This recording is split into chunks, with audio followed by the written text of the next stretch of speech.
Hello, here's another AQA A-level Physics question from the Particles topic section. If you want to try to answer this question yourself, pause the video now. If you got the answer D, well done. Okay, so a muon. First thing I'm going to do is I'm going to open up my datasheet at the correct page.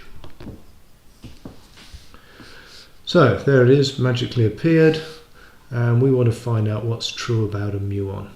Well, I can find on this part of the booklet, I can see there's a muon. We've got positive and negative muons, and it's in the lepton section.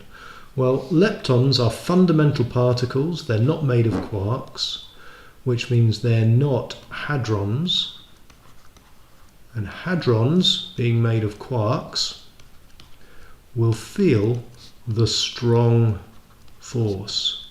Leptons do not feel the strong force, and a muon is a lepton, so no strong force. So, subject to the strong interaction? No, it's not. Can decay into an electron only? No, it can decay into neutrinos and other things as well, I imagine. Is a stable particle? No. Which particles are stable? Well, if you think about the universe, what's the universe made up of? Same stuff you're made up of. It's made up of atoms, and atoms are made of protons, neutrons, and electrons. And the reason the universe is made up of protons, neutrons, and electrons is because they're the stable particle.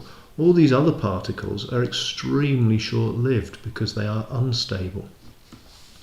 So it's certainly not a stable particle. It's subject to the weak interaction. Yes, everything is subject to the weak interaction, whether it's a lepton, a meson, or a baryon. So the answer is D. I hope that was a useful video for you. If it was, hit that subscribe button please, press the like button and share with friends. Thank you.